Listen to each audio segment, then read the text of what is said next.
All right, folks. People have a good lunch?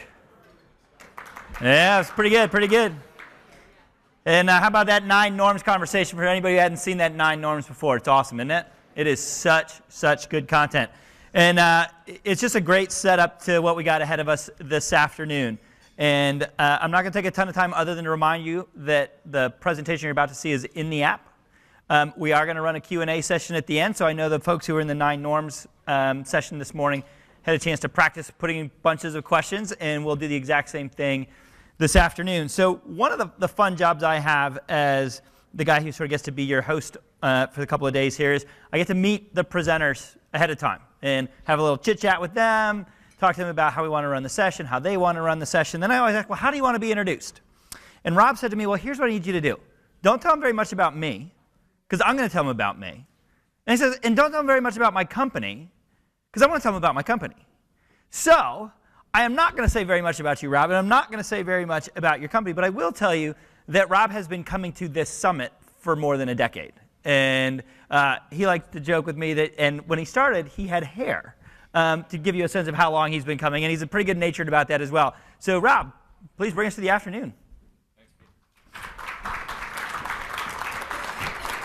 So I'm really excited to be here, and I'm going to explain why. RSL Media actually started out as the New York Enterprise Report back in 2003. We're a media company serving the small and mid-sized business market in the New York tri-state area. And as the publisher and the founder and editor-in-chief, my network just instantly became full of business owners, hundreds of business owners, many of which I'm still friends with today. And we always talk shop, always talk what's going on, confiding in one another. And as Peter mentioned, I've been coming to CEB back when it was called Warlow. How many people went to a Warlow conference? Anita, okay, Dave, right. So what was interesting is, being surrounded by business owners, talking shop all the time, coming to CEB, it was amazing to me that year after year, CEB would be presenting their insights, and they correlated almost perfectly every time with what I saw going on in the real world. So given that, when my team and I were just deciding what we wanted to talk about, we wanted to pick a topic that was consistent with what you're hearing over the next couple of days from CEB.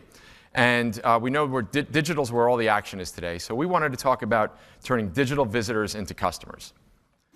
So just a couple more seconds about us. As I mentioned, we started out as a media company in 2003. And way before Joe Pulizzi from the Content Marketing Institute coined the term content marketing, we were doing content and custom, used to be called custom publishing, and events and all that kind of stuff for companies like Aetna and Constant Contact. We actually helped those companies really explode in the New York area. In fact, they took a lot of the techniques that we rolled out for them and developed for them and rolled them out nationwide.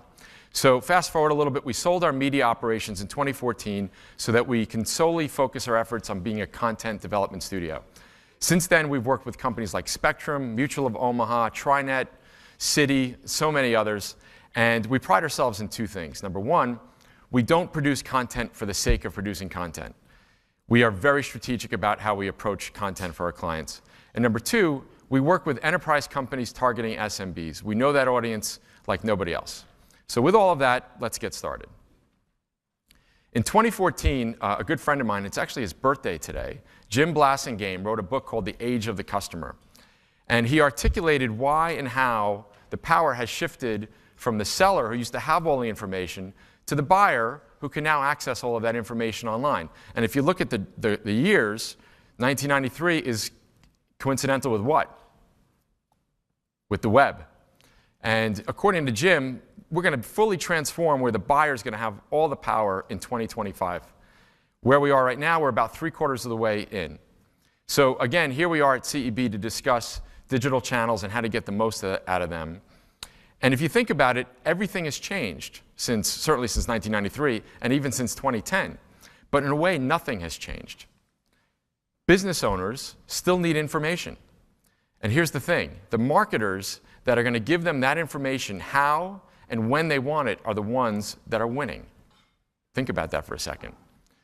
So it's really about smartly guiding them through the journey, which, by the way, as you heard earlier today, they're going to decide when and where they're going to go in the journey. And it's certainly not a straight line. So what we have here is we have Back in 1993, we had salespeople selling to business owners. It was a P2P experience. We have a new P2P. It's personalization to person. So here's another timeline for you. This is the content marketing evolution. Right around 2013, companies finally woke up and they realized, you know what? Content is the way that we need to be engaging with business owners. And actually, this goes probably in any segment, selling to enterprise, business to consumer. And a lot of companies said, you know what? Everybody's doing this. We got to start producing some content. We started getting calls, and a few other people here started getting calls. Maybe give or take last year, I think a lot of companies said, wait a second. Everybody's doing this content, so if we want to stand out, our content's got to be really, really good.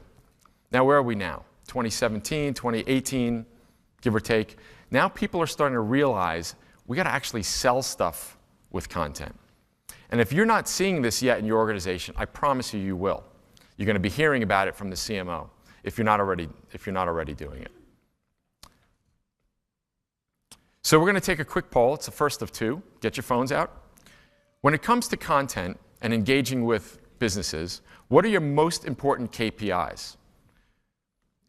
A, clicks, visit, is it A or 1? I think we're doing 1. Clicks, visitors, views. Second is MQLs, marketing qualified leads. Next is sales qualified leads or revenue.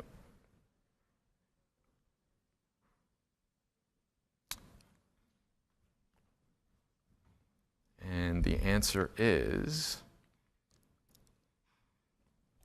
so this is interesting. I wasn't expecting this. 40% of the companies are actually, on the marketing side, have revenue as their most important KPI for content activities, obviously closely followed by leads. Oops, sorry, wrong direction. So as marketers, we now have a new journey. As we know, the way businesses buy has changed. We now have this tool called automation, which is really the new P2P, certainly when it's fueled by content. And as we just discovered and been talking about, and as you guys clearly already know, marketers are now more responsible for revenue than ever. So what does this mean? This means we now need to go beyond engagement, a term you heard a lot this morning, and a term I've been using constantly for many years. We now have to talk revenue.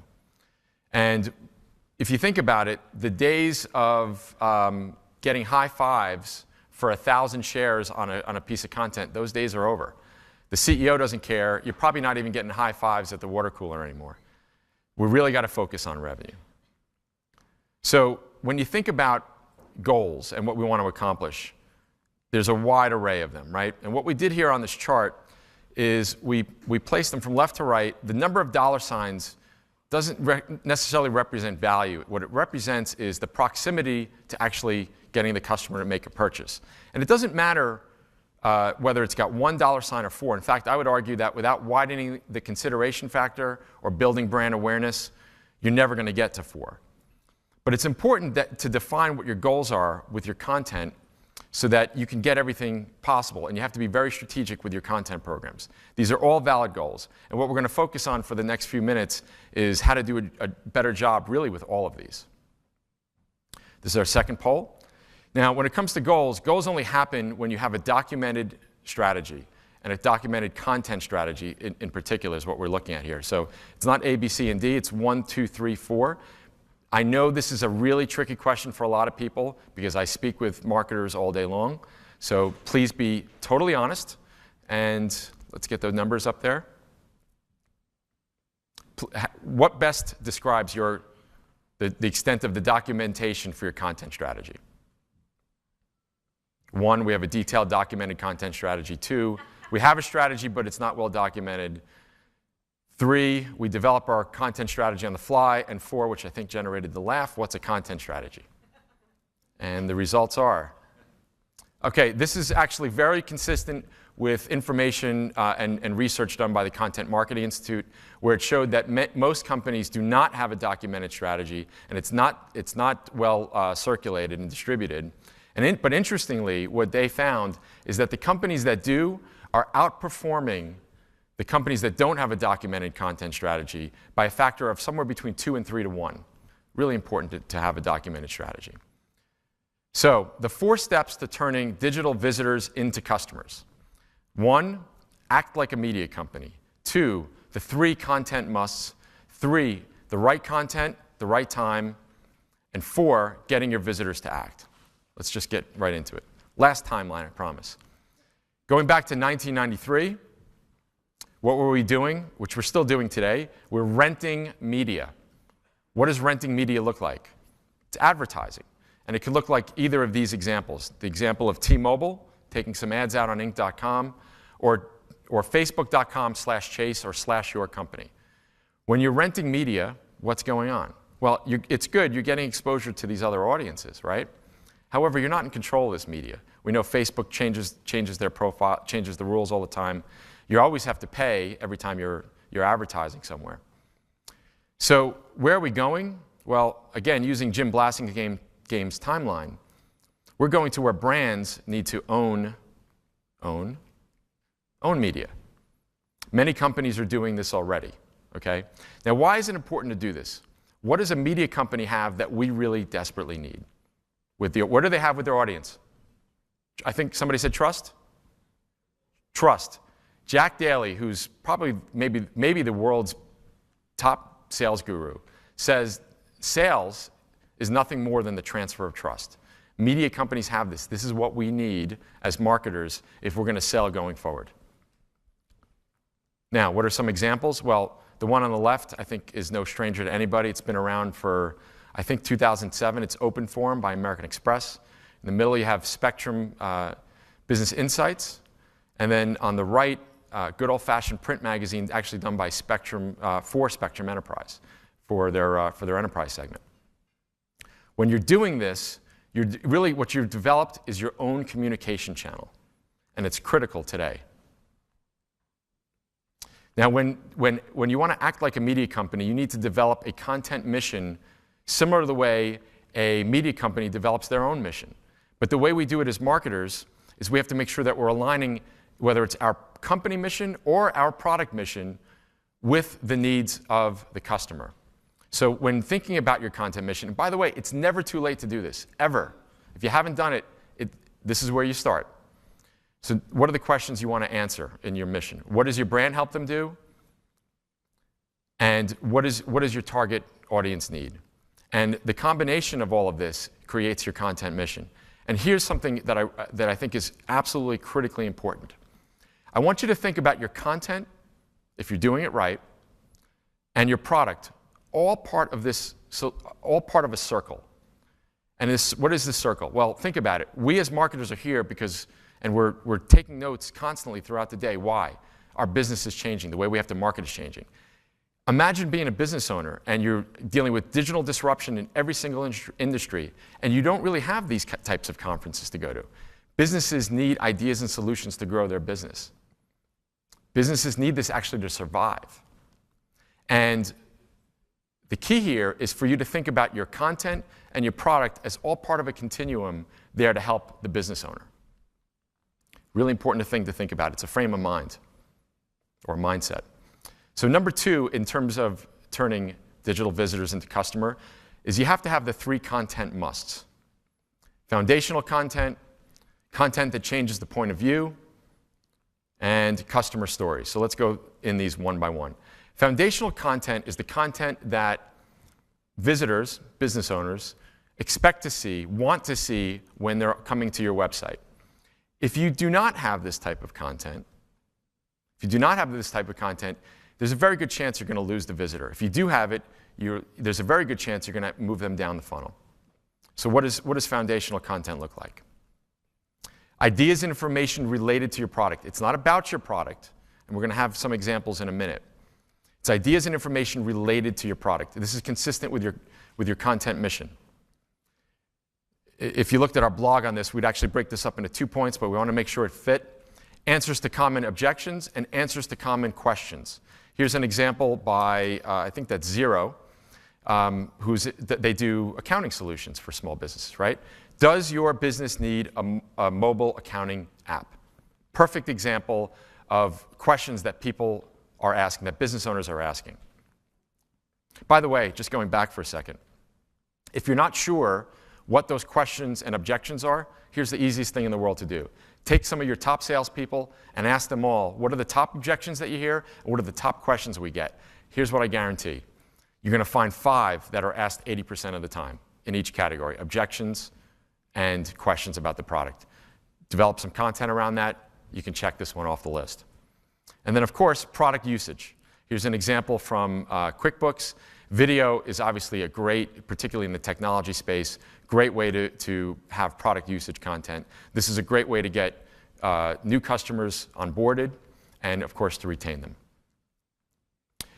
Next, for those of you who, some of you may have seen this from CEB research, I believe it was last year, and what they found was that content that changes the point of view of the business owner is content that's more likely to be read, remembered, and shared. Okay? We expand our definition of content that changes the point of view a little bit. It's got to go above and beyond the obvious, inspires an owner to make a change in how they do things, and it answers questions not available elsewhere. This is a tall order these days. Okay? Think about it. Does your content check these boxes off? It's really, really hard to do this because everybody, again, is doing the content, but it's critical that you do this. When you're doing this right, you're getting business owners going, these guys know what they're talking about. I'm gonna stick around. I'm gonna follow. Maybe I'm gonna even buy. And then here's a good example of content that changes the point of view. The key to content that changes the point of view is to use real experts, people who are either successful business owners or other executives in a business, or they're people who are working very closely with businesses every day. Here's some content from TriNet. Jack Killian is a real expert. I know Jack.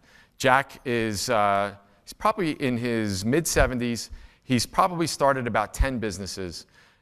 He's invested in countless more. He's a true expert. And this is a great topic. This is a topic also that's not covered everywhere. And it's based on his experiences running businesses.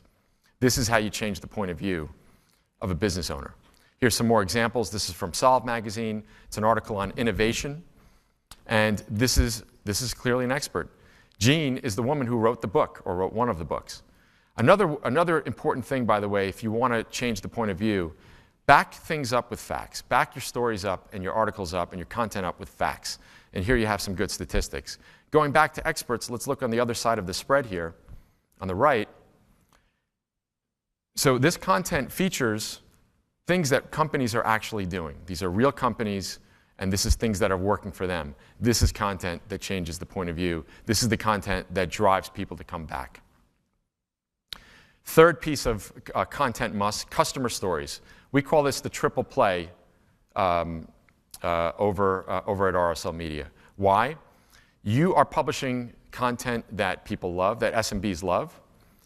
Your customers love this. Why? Getting exposure. And when they're getting exposure and you're writing about them, what are they likely to do? Share it. It's great. And of course, SMBs want to know what the other business owners are doing. I'm based in Manhattan. My company's based in Manhattan. And I can tell you that business owners like, I met somebody over there. They're really doing a good job with HR. I wonder what they're doing. This is a great form of content. Fantastic form of content. This could live in case stories. I didn't say case studies, case stories. Add some drama to them, make them interesting, not the old boring case study. Customer profiles, which can have nothing to do with your product, by the way, but it's still engaging content. And or, of course, best practices. So the next step, what do we have so far? We know that we need to act like a media company. We know what kind of content we need to be producing. Now we have to talk about producing the right content for the right time.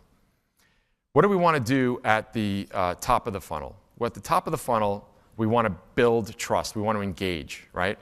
Again, sales, the key to sales, which is what we're all after, is the transfer of trust. Well, at the top of the content, we can have content that is in line with the mission of your content program, but you can have a wide range of content, certainly best practices, et cetera.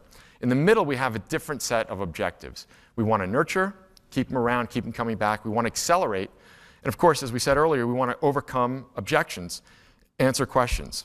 Here, you can have content that's more product aligned. Product aligned doesn't necessarily mean it's about the product. It means it's closer to the product. And we'll have an example in a minute. Now, life cycle is interesting because what are you trying to do? You're trying to do two things.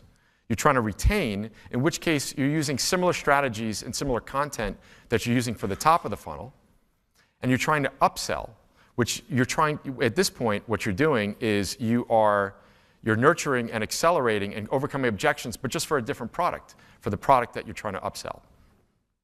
See some heads nodding? That's good. Not everybody's sleeping after lunch. So let's use some examples here, okay? And I have 4 different verticals. We've done work with the top 3. We haven't done work with travel and hospitality, so if you're in travel and hospitality, we have some really cool ideas. Love to speak with you. I can't go through all 4 of these because we don't have enough time. But if you think about it, your content mission in banking, for example, might be going from cash flow to cash flourish, right? Makes sense. You can see the ones for the other verticals here. So what would be good content for the top of the funnel? Well, here's one example. 3 tips to negotiating better payment terms. Makes sense, right? That's something that business owners want to know, need to know, especially these days. And by the way, just a side note, if you have small business vendors, don't pay them in 60 days. Pay them in 30. They talk to other businesses, by the way. That's just a side note. So anyway, good example of top of the funnel content. In the telecom business, where we've done a lot of work, this is something that I'm sure that many telecom companies have done because it's related to bandwidth. Have you created an app for your biz? Okay, kind of makes sense. You're taking customer challenges and you're producing content that's aligned with your company mission and your content mission. Just remember those. They're not necessarily about the product. Middle and the bottom of the funnel. Well, what are we trying to do here? Again, we're trying to accelerate, we're trying to nurture, right? So what are some examples here? Let's go back to banking. The basics of bank account controls. Why is this middle of the funnel content? Well, bank account control is actually a feature or benefit of a banking checking account, right? It's a basic benefit. But yet, it's something that business owners want to know, particularly when your business gets to a certain point and you have somebody setting up the bills, but you still are approving them. So this is a good example of content that's more product aligned, but yet not necessarily about the product. By the way, just going back for a second, when somebody's reading that type of content, let's say the basics of bank account controls, maybe they've read three tips to negotiate better payment terms, what are they heading towards, potentially? They're heading towards the purchase. If you're doing some scoring, this is going to be worth a few more points than the content in that second column, in the top of the funnel content. So putting this all together, we did our best here with this chart. Really what we wanted to show you was a couple of things. Number one, you can use all these types of content throughout the journey. Okay? Some content sometimes is more, like customer stories can actually be used top and middle, foundational certainly at all parts. But the other thing to keep in mind is that you can have foundational content that is point of view changing. In fact, I would say a lot of your foundational content, particularly for the top of the funnel, should be point of view changing. And your customer stories can actually be foundational content as well. So you can use all these types of content throughout the funnel. We hope we did a good job of explaining that it all kind of works together. They're not mutually exclusive. That's what's important to remember here. The fourth step to turning digital visitors into customers, of course, is critical. It's getting your visitors to act. We know that we need to act like a media company. If we do that, we're creating our own communication channel. We're building trust. We know that we're producing the content that SMBs need and crave. We know that we're producing content that's the right content for the right time. Now we need them to take action. What kind of actions? Contact sales, that would be great. Maybe it's a purchase or trial. Maybe it's an opting in for the newsletter, or maybe for some more information. Or of course, there's always the good old, let's read more. We're going to talk about each one of these. So on the left, you have Act On. They're a marketing automation platform for small business. On the right, you have Square Email. And in the content, or below the content, you have calls to action right there. Take a tour, get started on the right. Okay? So for those business owners or small businesses that are ready to buy, you're giving them that opportunity. We heard earlier, business owners are crazy busy. as one I could tell you, more crazy. And what I can tell you is you don't want them searching around for a purchase button or a trial button. Put it right there, put it in your content. So this is a good example of contacting sales, purchase or trial. And again, notice the placement. Now, come on. Come on. There we go. Of course, we know that most people that come on your site, they're not ready to buy just yet. But if you've done your job right with producing the content that they want, you're serving up the kind of content that they may want at that part of the journey, then how else do you stay in front of them? Otherwise, where are you going to find them later? Yeah, you can do some retargeting. But if they're not ready to buy, is the retargeting going to work? Newsletters are critical. Email is not dead. It's not even close to being dead. You got to be compelling. What I like about these two examples from Shopify and from QuickBooks is the Shopify example on the left. I can't read it from here. I think it's joined 322,000 others. Well, that makes me feel good. I'm one of many. And on the right, you actually have examples of what you might get for signing up for our newsletter. Okay? They like your content. Continue that conversation. Keep that communication channel open. Remember, most people are not ready to buy. You got to be ready for those. Reading more is maybe more critical than anything, because again, the majority are not ready to buy. Reading more is your opportunity to take them down the funnel. I believe this is in Fusionsoft. You have an article here on lead magnets. Okay? And then what do you have right in the middle of that article? A related article that's 8 free tools for creating lead magnets. By the way, I would call the original article, I would call that top of the funnel content, and here they are with middle of the funnel content, right there. You're just if they're ready to go down that journey, you're just showing them the way. This stat you see at the bottom left really blows my mind. Per CEB, 46% of marketer content or vendor content, supplier content had a CTA. What about the other 54? Okay, and by the way, you can have more than one CTA in your content. You can have something to the right, something in the middle. You don't want to muck it all up. There's a way to do this visually. You can have something at the bottom. But you should definitely have, if they want to continue down the journey, give them that opportunity to do that. They want to hear more from you later, give them that opportunity for the newsletter. And please, give them that opportunity to take that next step towards the purchase. So, kind of wrapping that up, you want to have different CTAs with your content. And when you've done the job right, the call to action, did you guys remember that example we just saw? It was like seamless, totally seamless. Same with the other examples we showed. It's what I said earlier about that continuum, right? It's that continuum, your content, your product, it's all part of that same mix. You're helping the business owner. So, summary, acting like a media company, build trust, create your own media platform. Your competitors are going to be doing it if they're not doing it already. The 3 content must, foundational, point of view changing, customer stories. I want to just mention one more thing about customer stories that I forgot.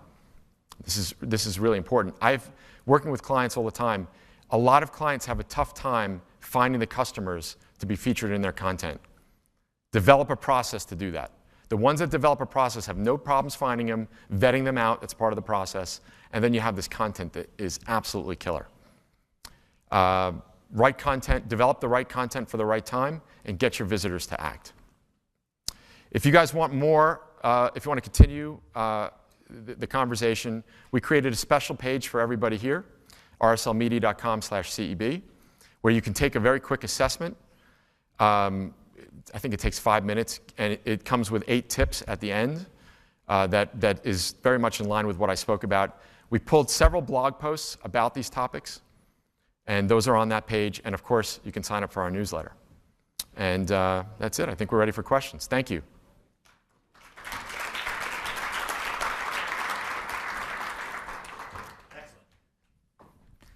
Rob, thank you very much for that. I've already got a handful of questions coming into the app. Don't forget, if you have questions for Rob, firing them in through the app is the easiest way for us to tackle those. Let me ask a question that we hear all the time at CEB, and when I think about the 4 things you just took us through, we hear a lot about this idea of journey mapping, that I have to understand my customer's path to purchase, what they go through, how they think about it. And when you think about the right content, right time, getting your visitors to act, those kinds of things, how do you guys think about journey maps? Well, first of all, again, we have a network of experts. We have editors that manage our projects. These are people that have done a lot of work with small businesses. And then we have a whole network of freelancers that are experts in all these different areas, and we talk to them. It's really as simple as that. And then again, some of this actually, when you think about it, some of this is kind of obvious. If you think about the lead magnet example, right? Well, Infusionsoft, which is marketing automation, knows a lot about lead magnets. They have an expertise in this, right? And this is a good example of content that's aligned to your mission. You actually have that expertise. You already know what a lot of the steps are. And of course, you can always speak with your salespeople who are dealing with business owners every day. So whether you have to go outside or you have it internally, it's really just a matter of thinking about it. And of course, starting out with that mission and that strategy. Yep. When you think of media platforms, are there certain things that we should all have in mind? I have one question here about, can your company blog be your media platform? How broad or narrow can it be? Well, in general, we believe that companies should have a branded platform. What I mean by that is a brand that may not be your company's brand. So a good example was Open Forum by American Express, Solve by Spectrum Enterprise. We think that's important because you want to pull these people in because you're acting like a media company, you're appearing like a media company. When you're doing that, there's a certain level of trust as opposed to supplier content. Because we also know from CEB that when researching business issues, 75% of business owners do not come across supplier content. So when it comes to your content, don't be a supplier, be a media company. Have your own media platform and treat it like a media company, putting your customer first and having its own brand.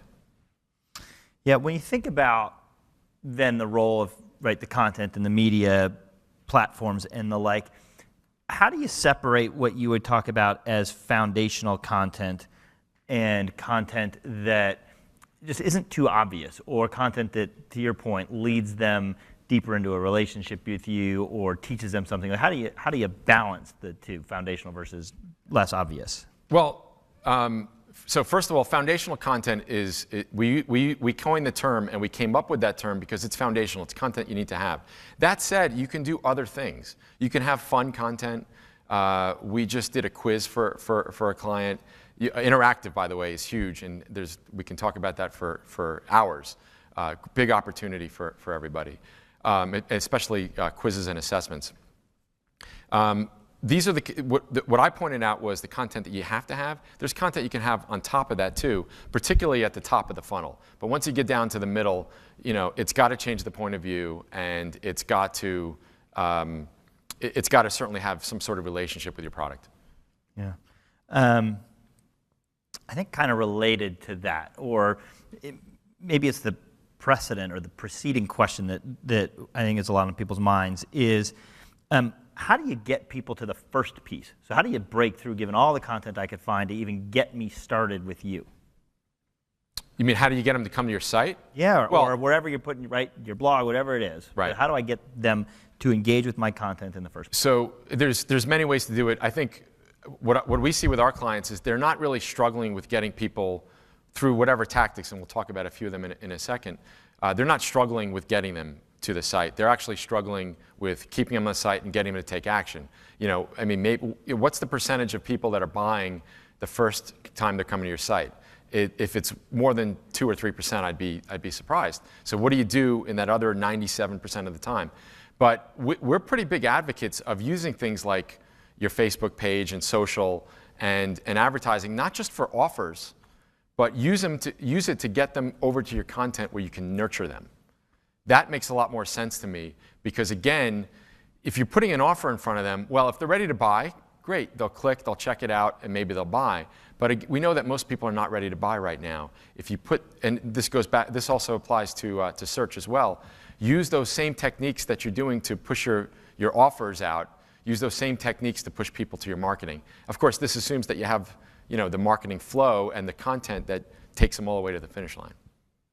Yeah, so related to that, there's this idea, and I think there's data to support it, right, that millennials tend to be even less willing to check out what big brands have to say, right? There's this whole like anti-big brand bias. And so if you're a big brand in this room, right, how do we establish the kinds of recommendations that you're making? I think it goes back to the first step in turning digital visitors into customers, which is acting like a media company. So it's not about the big brand anymore, right? It's about creating this media platform. Again, a great example is Open Forum by American Express. I don't know what the number of views are. Last I spoke to some folks there, they're doing very well with the platform, still after 10 years. And why? Because they didn't make it about American Express. They made it about serving the business owner. And if you take that mentality, that's really the way, whether it's millennial or any skeptical business owner, that's the way to get them to say, all right, you know what, I like this content. By the way, the other piece to that, of course, is have great content. As Joe Pulizzi says, good isn't good enough. It isn't. It doesn't work anymore. 2013, it might have worked. Your content's got to be exceptional, which is getting harder and harder to do. Yeah. So on that front, if I'm Open Forum, right, and I'm American Express, or if I'm thinking about doing something like that, or if I'm thinking about I'm a big brand and I don't want to be the big brand, I want to be something else, I have all of this stuff, right, all this content that already exists on my domain, on my website, on things that are already sort of branded to me. How do I funnel people at some point to my own assets without losing them because it's now big brand me versus other brand Open Forum? I'm not sure I understand the question. How are you getting them to go from content to? Yeah, if I create something like an Open Forum, which is not, right, American Express, it's now this other thing. Right. At some point, I may want them to come to all of my assets which exist at AmericanExpress.com and not at Open Forum, right? And so, do I want to migrate them, or do I have to create parallel universes? And if I'm creating parallel universes, right? That's a great question. And actually, we kind of addressed it a little bit, where it's giving them that opportunity. So I don't know what's on. I haven't looked at Open Forum closely in a long time. But and by the way, Open Forum is not the Open Forum American Express approach is not something I would recommend to most people. They had a head start. Open Forum covers a wide range of topics, very wide range of topics. As you know, we advocate that our clients align their content mission with their company mission. When you do that, you have a little bit more narrow band, right? And when you're doing that, as I said earlier, the product, for those people who are ready to actually purchase a product that's similar to what your company does, it's a natural next step. So you have that offer, that call to action offer, which of trial or contact sales or actually just purchase.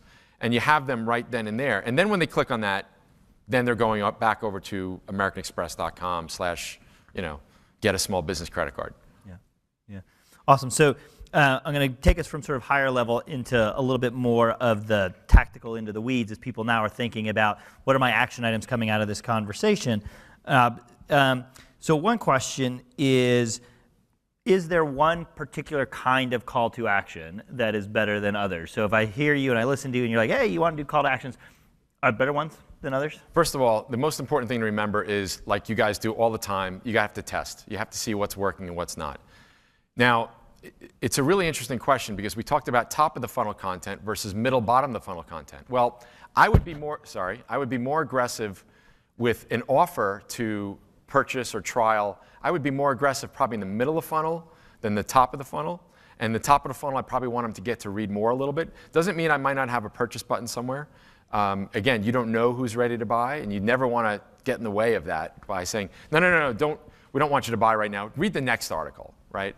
But it's really about testing and then thinking about, well, where does this piece of content lie in the buyer's journey? And when you have something that, again, like bank account controls, well, they're probably getting closer to buy. And of course, banks, nobody's buying a bank account online, but that's might be where I'm going to be a little bit more aggressive with, if you want to speak with a banker, call 1-800 us. Okay. I like that. Is that 100? I'm not sure it quite has enough digits. Us. Bunch of S's. What about in-house versus curated content? So the thing about curated content, if you're curating it and you're adding a point of view on it, I think it's fine. Otherwise, what are you doing? You're sending somebody off of your site. I don't like that idea. Or you're republishing content that's available elsewhere. You can do that maybe to a small degree. Let's say you want to have news that's related to a particular vertical.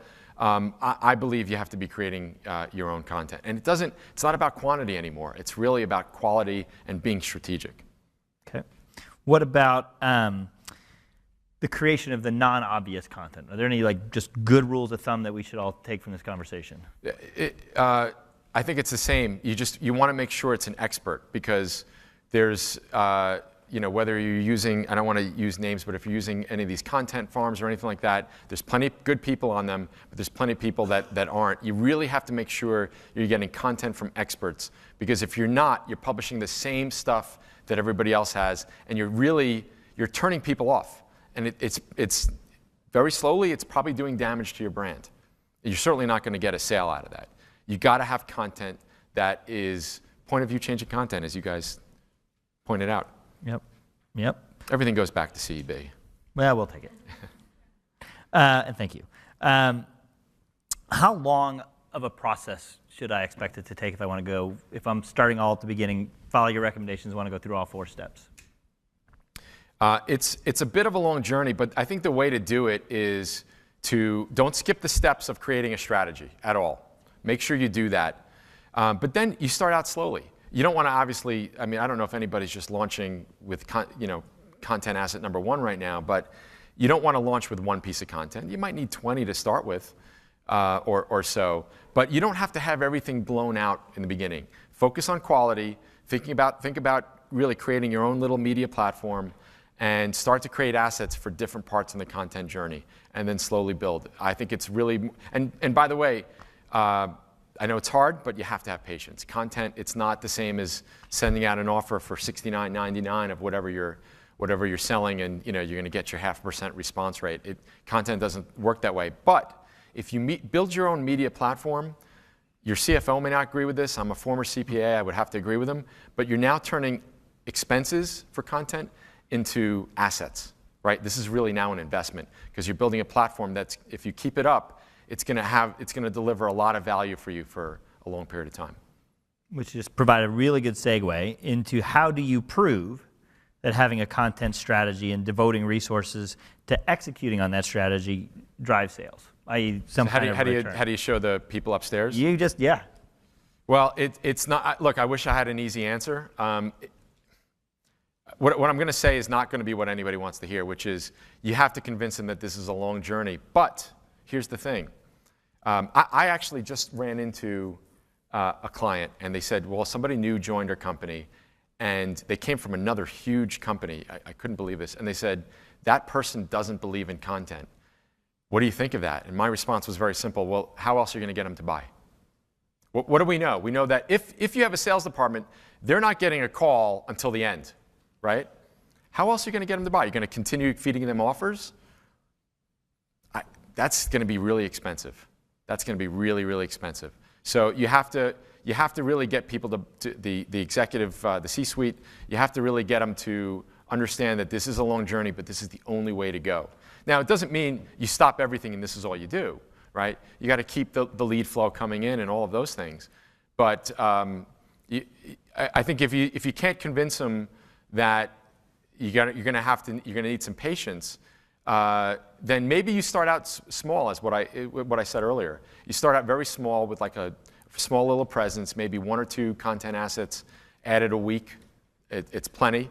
Your own newsletter. Start out small. It's not going to cost a lot of money, but again, try to build a media platform from day one, or it's never too late to convert to a media platform.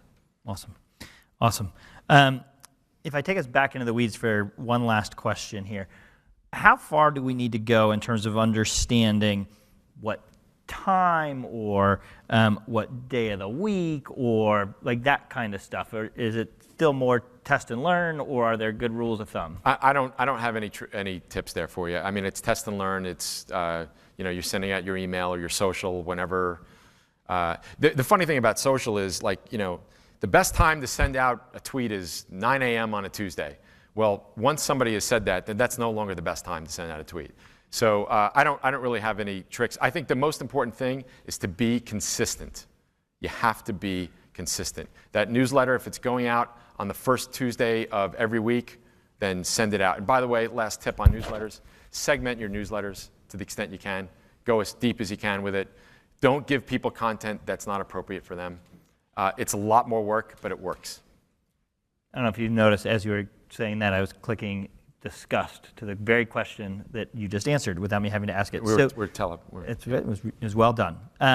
So listen, thank you to Rob. Thank you for all the questions that you guys fed into Rob. I love hearing about content because so much of what we're all doing now as marketers is content marketing, and anything that we can do to sharpen that spear is definitely appreciated. Rob is going to be with us, obviously, through the balance of the conference. He's going to be around on the breaks and the like. So thank you to Rob for that. Thanks, Appreciate Peter. that. Absolutely. Thank you.